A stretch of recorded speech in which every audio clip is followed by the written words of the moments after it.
Hola, ¿qué tal? Bienvenidos a este nuevo estudio de la lección de Escuela Sabática. Para esta semana estudiamos la lección número 5 y lleva como título ¿Cómo cantar la canción del Señor en tierra extraña? Averigüémoslo juntos. Quédese conmigo, ya casi iniciamos.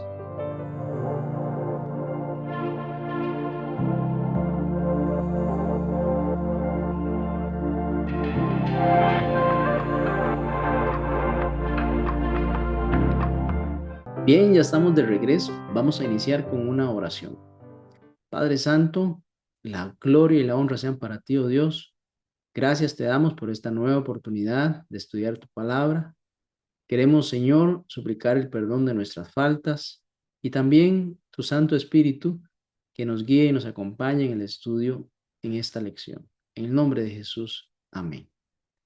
Bien, el texto a memorizar lo tenemos en Salmo 137 y versículo 4.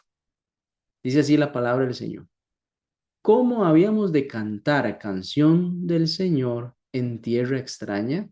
Es una pregunta que se hace el salmista de la realidad de vivir en esta tierra con el pecado, la maldad, todo lo que nos enfrentamos día con día y aún así cantar canción al Señor, porque esta es una tierra extraña, somos peregrinos en ella. Esta pregunta la hace el salmista. Y no necesitamos nosotros adentrarnos demasiado en los salmos para entender que esos salmos se expresan en un mundo imperfecto que está lleno de pecado, de maldad, de sufrimiento e incluso muerte. Pues la creación de Dios, esa creación perfecta, allá en el inicio, se ha visto amenazada por el mal constantemente, la degradación del ser humano, los pensamientos de los seres humanos, cada vez continuos al mal, es contrario a esa obra perfecta de Dios allá en la creación. Entonces, ¿cómo nosotros podemos vivir una vida de fe? Es la pregunta que también nos hace la lección. En una tierra que es extraña a nuestra meta. Realmente nosotros buscamos la patria celestial. Y allí es donde pertenecemos. Fuimos reclamados para estar allí. Por los momentos somos peregrinos en esta tierra. Entonces, ¿cómo hacemos para elevar ese cántico al Señor mientras estamos en esta tierra? ¿Cómo mantenemos la fe hasta llegar a lo prometido? Como hemos visto en las lecciones anteriores, ya 4 lecciones anteriores, los salmistas reconocen varios aspectos acerca de Dios. El primero es su gobierno, luego su poder, así también los juicios justos del Señor que se derraman sobre toda la humanidad. Y entonces también podemos ver que ellos reconocen que Dios es la ayuda y el refugio en momento oportuno. El Señor nos escucha, pero no solo hace eso, sino que también nos salva. Es refugio eterno en tiempos difíciles, en tiempos de angustia. Los salmistas también se sienten perplejos y pues la lección también hace la pregunta, ¿y quién no? Ante lo que parece ser la ausencia de Dios en momentos en que los malos perseveran, es decir, van logrando sus objetivos. Y no solo eso, se jactan de ello. No solo dicen incluso lo que quieren hacer, todo el mal que están planeando, como dice algunos proverbios, maquinan el mal. Es decir, eh, ya con premeditación y ventaja se le llama. Así los salmistas ven esa actitud y ven que también progresan y prosperan en esos caminos de maldad y eso le genera una angustia en el corazón y resulta en una pregunta que es, ¿dónde estás Dios? Una aparente ausencia de Dios. En otras palabras, los salmistas responden a esa presencia que están clamando, que Dios se manifieste para que se haga justicia.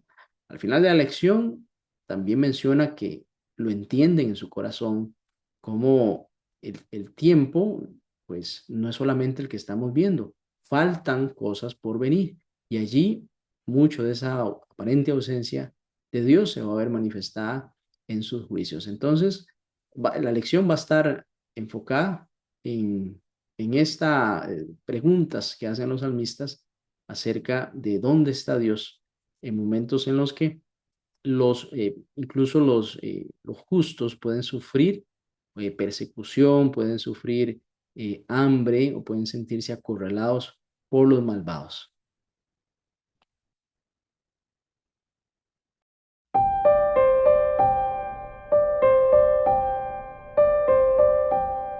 El pueblo de Israel sufrió momentos sumamente difíciles cuando naciones paganas los invadieron y les hicieron mucho daño, mucho mal. Mataron a muchos de ellos, profanaron el santo templo de Dios, Jerusalén quedó destruida y así los salmistas elevaron oración a Dios medio de los salmos, haciendo referencia a esos momentos.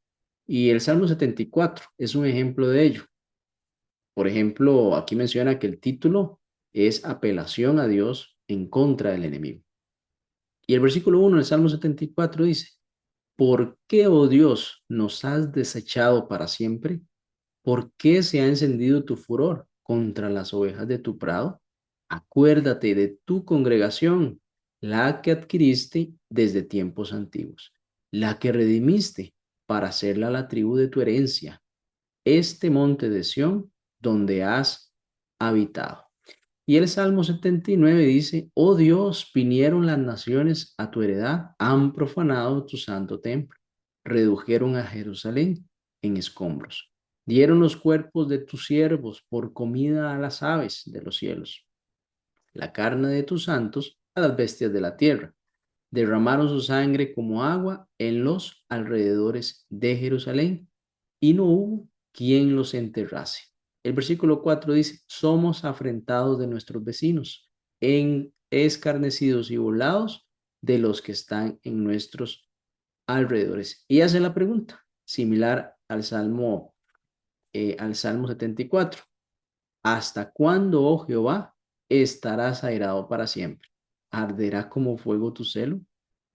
Y hace la petición, derrama tu ira sobre las naciones que no te conocen y sobre los reinos que no invocan tu nombre.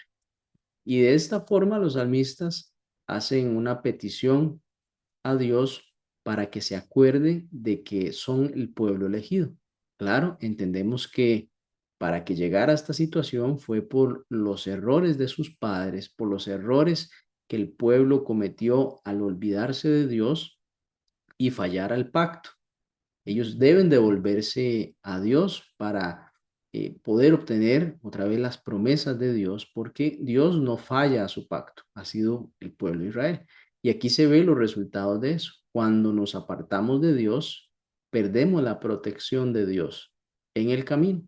Y así sucede, por ejemplo, la destrucción del templo de Jerusalén, la profanación del santo templo de Dios.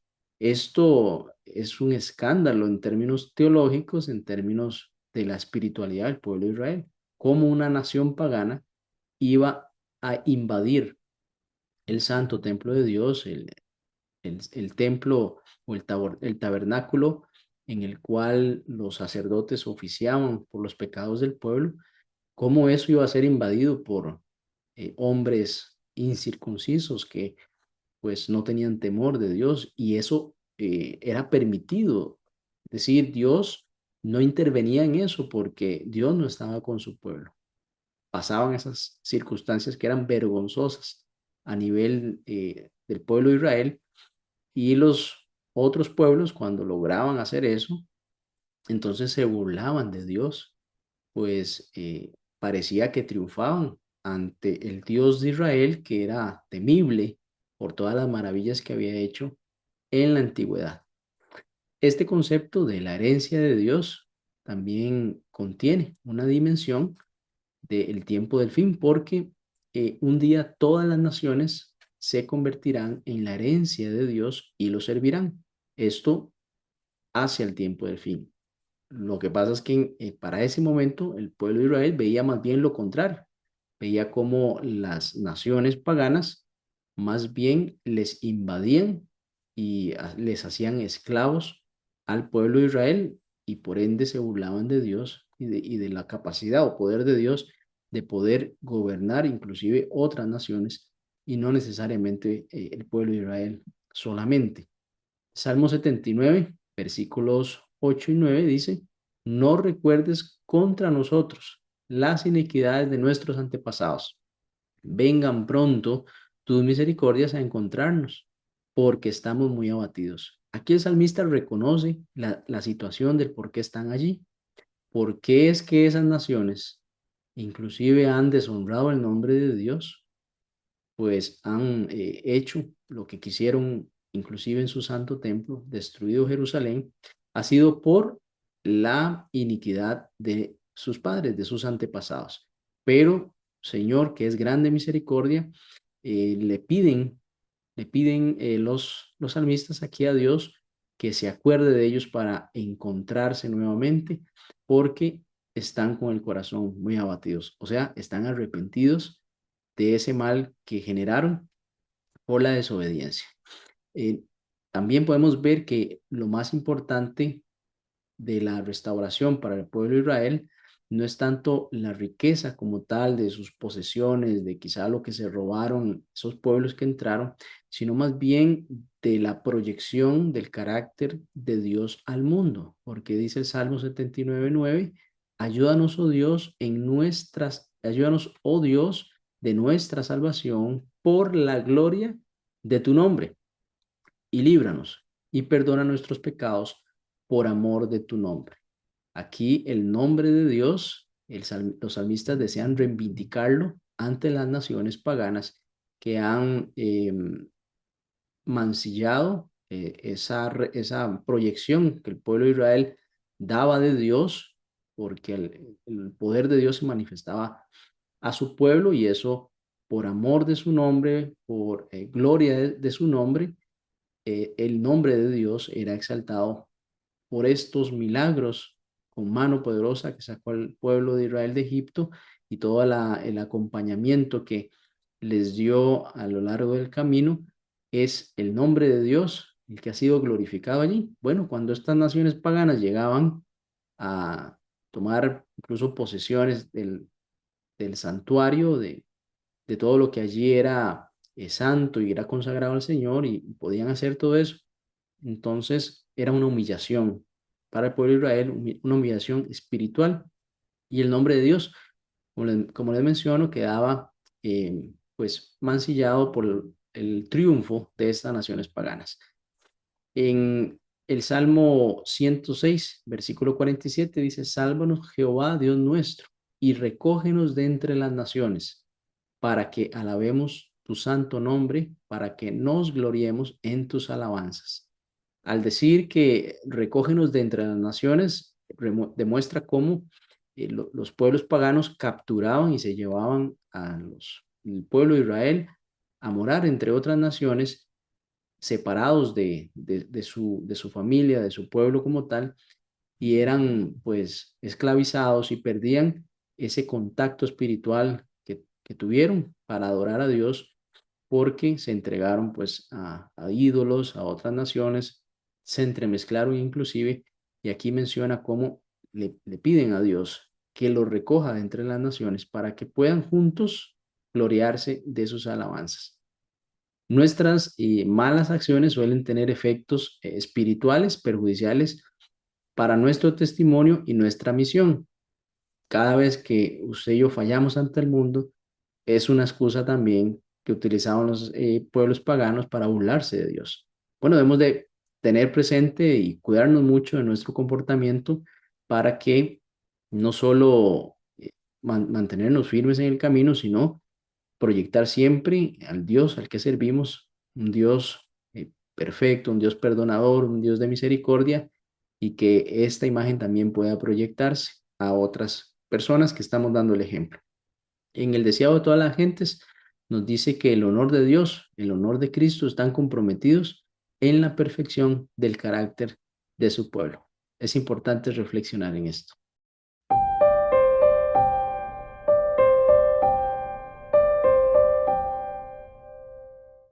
Los Salmos 41, 88 y 102 hablan acerca de experiencias de mucho dolor de los salmistas. Estas experiencias están relacionadas en esta sección a la enfermedad y a la muerte y demuestran pues que los hijos de Dios también podemos atravesar por momentos de enfermedad y nadie está exento de la muerte. Estos salmos revelan estas terribles aflicciones que está atravesando el salmista. Está sin fuerza, describe como marchitándose, parecido a la hierba, sin poder comer, decir desganado, una persona que ya no quiere atender sus necesidades básicas porque se encuentra muy deprimido, porque se encuentra enfermo, porque le duele todo su cuerpo, porque está acarreando una enfermedad, inclusive casi afrontando la muerte, pues dice apartado con los muertos, parte de casi considerándose como uno de los muertos, yace como uno de ellos en la tumba, es despreciado y repulsivo para sus amigos, está sufriendo, está desesperado, sus huesos se le pegan a la piel en señal de que no come porque está muy triste, porque la enfermedad no le permite. Es decir, hay una descripción bastante caótica de la persona como su ser físico se ha venido deteriorando, ha tenido que acarrear acerca de esa enfermedad que no solo le produce angustia al corazón, sino un dolor en su cuerpo. Muchos de estos salmos presumen que el Señor ha permitido que estas dificultades lleguen a causa de la desobediencia. El salmista también reconoce que el pecado pues, puede acarrear enfermedad, pero algo muy importante es que se refiere también al perdón que precede a la sanación o a la curación. El Salmo 41, 3 y 4 dice, Jehová lo sustentará sobre el lecho del dolor. Mullirás toda su cama en su enfermedad. Y el 4 dice, yo dije, Jehová, ten misericordia de mí, sana mi alma, porque contra ti he pecado. El salmista está refiriéndose que aunque alguna situación que nos haya llevado a la enfermedad, Dios también tiene el poder de sanarnos, puede sustentarnos y sostenernos en nuestro lecho, en nuestro dolor. Algunos de los salmos, como hemos citado anteriormente, el 88 y el 102, también reconocen que hay un sufrimiento inocente del pueblo de Dios por simplemente hechos de la vida. Vivimos en un mundo de pecados, en 1000 años de pecado, nuestro cuerpo pues acarrea muchas malas decisiones de nuestros antepasados, la vida es frágil, los alimentos pues muchas veces tenemos poco control sobre eso y eso puede llegar a ser difícil de entender. ¿Por qué me pasa a mí? Es una pregunta válida en el sentido humano que pues las personas nos hacemos cuando alguna situación de enfermedad que quizás hasta ni la hemos buscado llega a nuestras vidas y nos está trayendo un dolor, nos está trayendo una complicación para desenvolvernos, para realizar inclusive actividades propias de la iglesia, el ministerio, de nuestra pues superación como familia y demás. Esas preguntas pueden llegar. También el Salmo 88, aunque el salmista se ve que está al borde de la muerte, es una oportunidad de Dios y también del salmista de expresar su fe, pues aun cuando se encuentra en el borde de la muerte, cuando se encuentra quizá en el momento más oscuro de su vida, ese, ese acto de lamento es claramente un acto de fe, pues ahí le entrega su vida al Señor, le da la soberanía a Dios de su vida, los problemas se los entrega al Señor, pues es incapaz él y los que le rodean, cualquier otro ser, de poder solventar esa necesidad tan profunda, tan de dolor que está atravesando y le entrega esa situación a Dios para restaurar el bienestar de la persona que está sufriendo, pero lo hace como si fuese su padre al que le está pidiendo que rescate a un hijo. Entonces, en el umbral, podemos decirlo así, de la tumba, el salmista, en ese avance de acto de fe, reconoce los prodigios de Dios que ha hecho en la antigüedad, la bondad, la fidelidad de su pacto, la justicia, y a pesar de sentirse golpeado, inclusive por Dios, pues entiende que también mucho de lo que está allí ha sido castigo de Dios, pero más que todo por haberse alejado, y ese castigo cayó por desprotección propiamente de no reconocer a Dios como soberano, y ahora sí lo está reconociendo.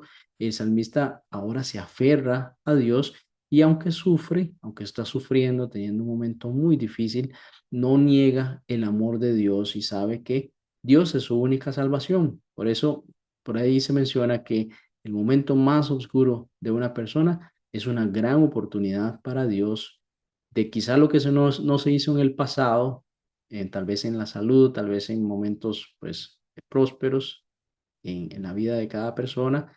Bueno, ahora es un momento de clamar a Dios, y Dios ahí en su amor perfecto puede rescatar a una persona. Entonces, estas apelaciones muestran que el salmista no solo pues conoce el sufrimiento, lo está viviendo, lo está atravesando, sino que también tiene un conocimiento íntimo de que Dios le puede rescatar, de que está al borde de la muerte, de que su valor como ser humano quizá ya ni lo percibe, tiene un dolor profundo en su carne, algún padecimiento muy fuerte, no le impide incluso comer, está en una decadencia física, busca a Dios y espera en él salvación. Y aquí pues vemos cómo Dios permite el sufrimiento que no entendemos, aunque podemos dimensionar por el mundo en el que vivimos. Este sufrimiento también puede venir acompañado de una liberación. Aunque vemos que hay sufrimiento, también vemos la posibilidad de la esperanza en la salvación, que aún si fuésemos que vamos al descanso, Dios tiene el poder de resucitarnos. También estos salmos nos permiten reflexionar acerca del sufrimiento que tuvo Cristo cuando atravesó ese momento de angustia al ir a la cruz del Calvario y entregar su vida por nosotros. Aquí el salmista hace un profundo análisis de ese sufrimiento físico que lo agobia en su corazón, que está al borde de la muerte. Bueno, Cristo también experimentó esto, y esto nos permite a nosotros reflexionar acerca de la profundidad del amor de Dios, pues hasta allí llegó Cristo y no claudicó de esa misión de entregarse en sufrimiento por usted y por mí, y lograr ese rescate que el salmista está clamando a Dios. Cristo lo vivió en sí mismo, pero para poder salvar a otros. Entonces, siempre es oportuno reflexionar en lo que Cristo sufrió en la cruz a causa del pecado suyo y mío, para así nosotros, pues, retraer nuestro pie de hacer injusticias, de cometer pecado, de vivir deliberadamente sin tener una conciencia acerca de lo que Cristo atravesó por nuestro comportamiento.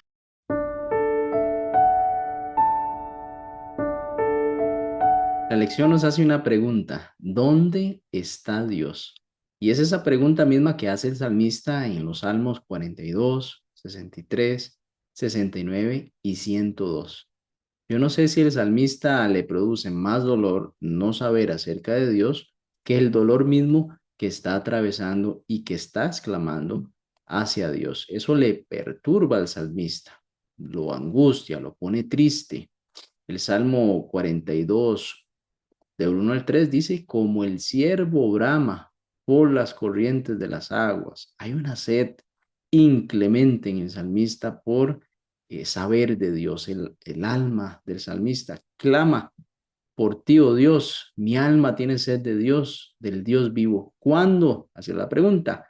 Vendré y me presentaré delante de Dios. Y el Salmo 63 dice el salmista David: Dios mío, eres tú, de madrugada te buscaré, mi alma tiene sed de ti, mi carne te anhela en tierra seca y árida, donde no hay aguas. El salmista se siente con una necesidad profunda de tener la presencia de Dios. No la tiene en ese momento, no percibe a Dios, y desea que su ser, su alma, su carne pueda sentir esa presencia. Soy semejante al pelícano del desierto, como el búho de las soledades. Velo y soy como el pájaro solitario sobre el tejado. Así habla el Salmo 102, versículos 6 y 7. Esta mención de estar en el desierto es una sensación de aislamiento de Dios. No siente a Dios en su entorno y clama por sentir esa compañía. También el salmista clama de lo profundo, como si se viera engullido por aguas caudalosas y se hundiera en un profundo cieno, según el Salmo 69, versículos 1 al 3. Esto representa pues una situación opresiva de la que él humanamente no se puede escapar, salvo mediante la intervención de ese Dios poderoso al que está clamando. El Salmo 10, 22, 27 y 39, el salmista decide no callar ante el silencio de Dios. Aquí vienen las preguntas de ese silencio aparente que está sintiendo el salmista en su ser y le hace las preguntas hasta cierto aspecto como un reclamo de por qué no puede saciar esa necesidad, esa respuesta de Dios que está esperando. La forma en que los salmistas persisten ante esa aparente ausencia de Dios es por medio de la oración, esa persistencia de seguir pidiéndole a Dios que sacie su alma como el ciervo que brama por las aguas ahí en el desierto. Esa oración al Dios vivo y misericordioso es lo que lo sostiene en seguir clamando y seguir confiando en que Dios los va a escuchar, va a inclinar su oído ante esa súplica, ante ese momento de su vida, porque Dios sigue estando ahí, aun cuando parece ausente. Dios continúa siendo el mismo que los escuchó en el pasado y por eso entonces confía que Dios los va a escuchar ahora. Estas ocasiones de silencio de Dios hace que también sea en ese momento de silencio, Dios también permite ese silencio o ese silencio se da para que nosotros nos autoexaminemos y busquemos de Dios, porque puede ser que solo pidamos, pero no reflexionamos por qué nos encontramos en esa angustia, por qué nos encontramos en esa necesidad. Hemos abandonado a Dios, qué hemos hecho en el pasado que debemos de corregir ahora. Entonces, ese silencio también Dios permite que por su Santo Espíritu nos hable en nuestra conciencia, nuestros pensamientos se reorganicen y encontremos incluso razones del por qué hay un silencio, porque Dios desea que avancemos en una línea que nos hemos olvidado, hemos dejado algo atrás y debemos de retomarlo o debemos de cambiar algunas formas de fondo que posiblemente nos han llevado hasta ese momento. Así que los salmos demuestran que la comunicación con Dios debe de continuar, independientemente de las circunstancias de la vida. Debemos de clamar de que nuestro sentir llegue hasta Dios, pero ahí debemos de buscar también el refugio que Dios nos ofrece, siendo esa roca fuerte en el cual también podemos apoyarnos.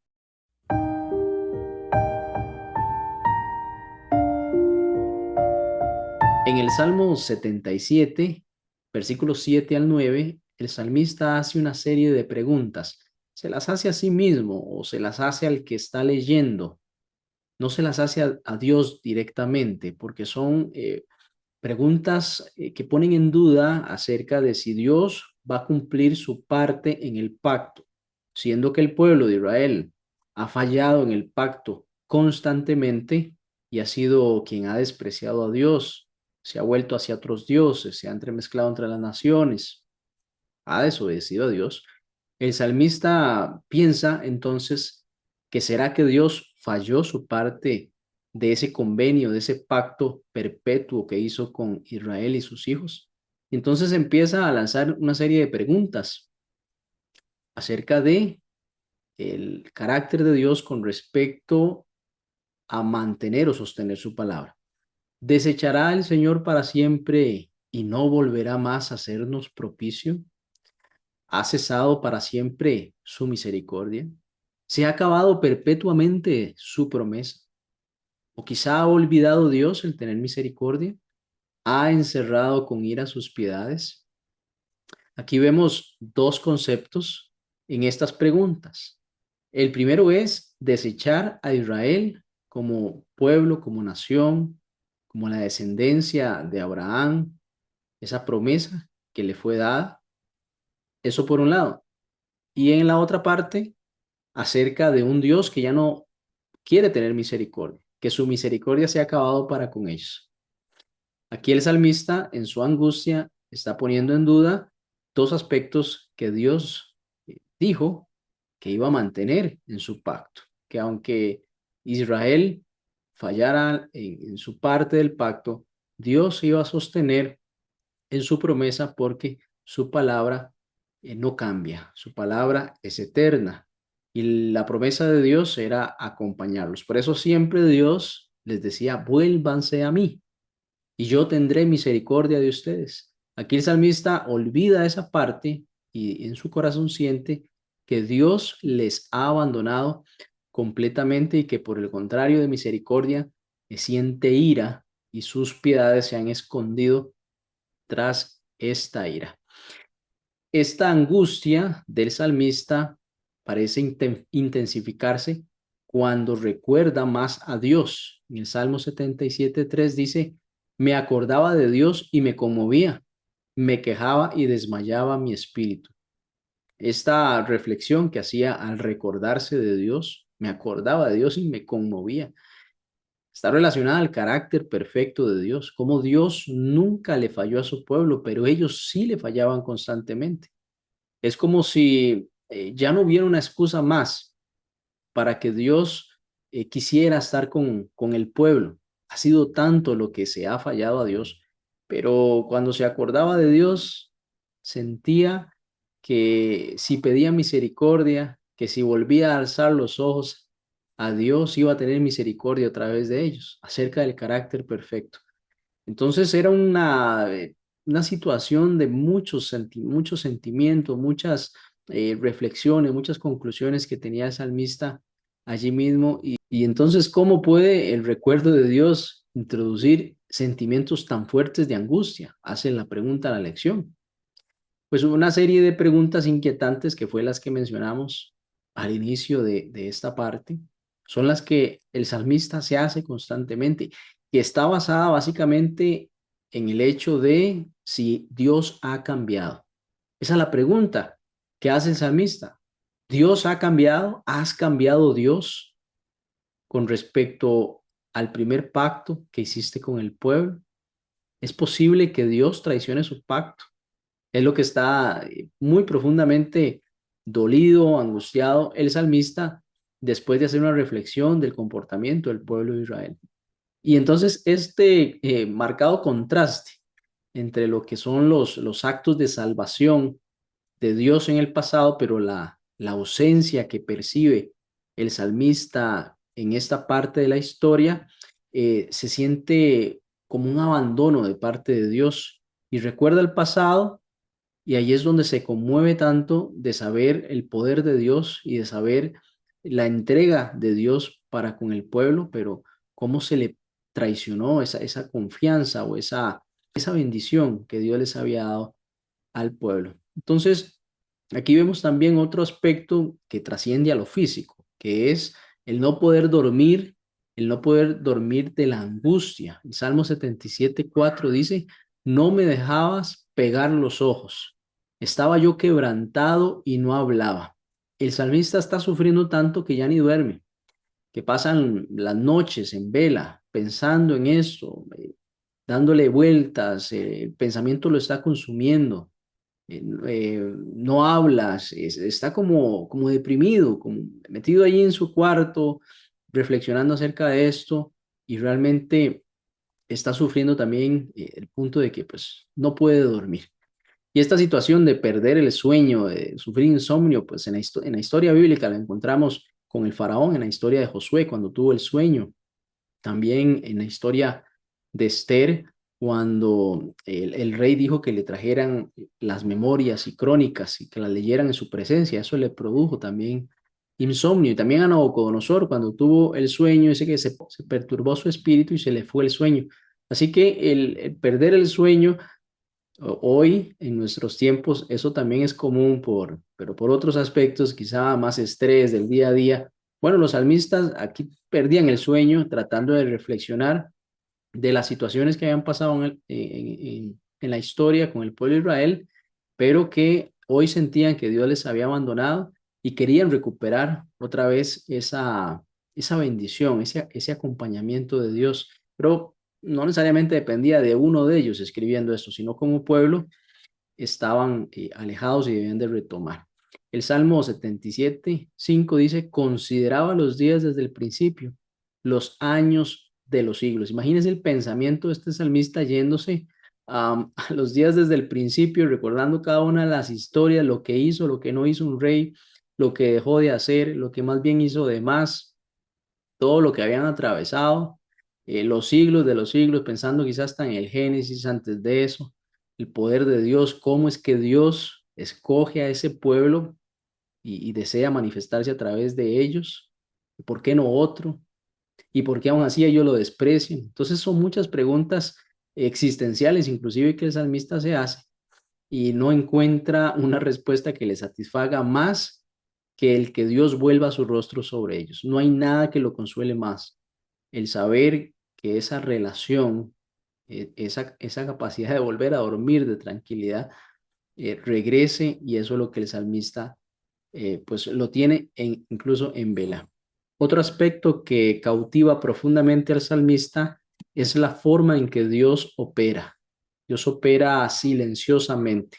Su trabajo no se percibe ante los ojos humanos hasta que un milagro pueda ser presenciado. El Salmo 77:19 dice, no se vieron tus huellas. Es decir, Dios en su poder, en el control de la historia, puede operar de forma sorpresiva ante la incredulidad, ante la desconfianza de algunos, pero también le demuestra a otros por medio de la fe que tienen de que Él es un Dios que puede hacer milagros. El salmista también reconoce esa guía de Dios y se va al pasado y recuerda cómo Dios los ayudó a salir de Egipto haciendo también muchos milagros. Entonces vemos cómo también reconoce que Dios se revela y se oculta simultáneamente y por eso ofrece alabanzas a las sendas misteriosas y soberanas de Dios.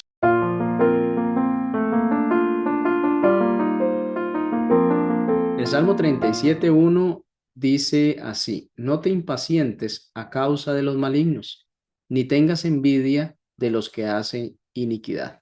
Son dos aspectos que el salmista menciona, una impaciencia por ver que a los malos tengan su recompensa por esos actos de maldad, por esas injusticias que cometieron. Impacientemente puede el salmista esperar eso. Y cuando la persona se impacienta, puede odiar a las personas que están haciendo esto. Y también mencionó que no tengas envidia de los que hacen iniquidad. ¿Por qué tendría envidia de alguien malo? Bueno, porque tiene éxito, porque prosperó, aún sea tomando las cosas por la fuerza, no con trabajo, no basado en la palabra. Y entonces el salmista hace una reflexión de lo que no debe hacer. No debe impacientarse porque el malvado reciba recompensa, ni tampoco sentir envidia por quien está logrando hoy esos objetivos a base de pues prácticas inapropiadas. Dice el versículo 8, deja la ira y desecha el enojo. No te excites de manera alguna a hacer lo malo, porque entonces podríamos caer en el mismo juego, en las mismas acciones de los malvados y seríamos parte de ellos. El 49:5 dice, ¿por qué he de temer en los días de adversidad cuando la iniquidad de mis opresores me rodeare? Aquí vemos una lucha que tiene el salmista ahora con los malos, con los injustos, con los que prosperan haciendo maldad. El Salmo 45:6 le da la respuesta al salmista de por qué no debe sentir envidia ni sentir impaciencia. Dice, tu trono, oh Dios, es eterno y para siempre. Centro de justicia es el cetro de tu reino. En algún momento los malos irán a pagar, no necesariamente en ese momento de la historia, no necesariamente en la vida que percibimos con nuestros ojos. Llegará un momento en que el Dios de la venganza dará el pago a todos estos malvados que prosperaron pues a costa de injusticias, siendo prosperados por sus actos y jactándose incluso, fanfarroneándose de lo que lograban. Así que la forma entonces del salmista de obtener consuelo basado en las acciones de los malos es ir al santuario celestial, donde Dios gobierna y donde impartirá justicia. Muy bien, hemos finalizado por hoy. Vamos a terminar con una oración. Padre bueno, te damos muchas gracias por permitirnos estudiar estos salmos que nos conducen al trono de la gracia. Ayúdanos a confiar más en ti y hacer, oh Dios, conforme a tu voluntad. En el nombre de Jesús, amén. Nos vemos, si Dios lo permite.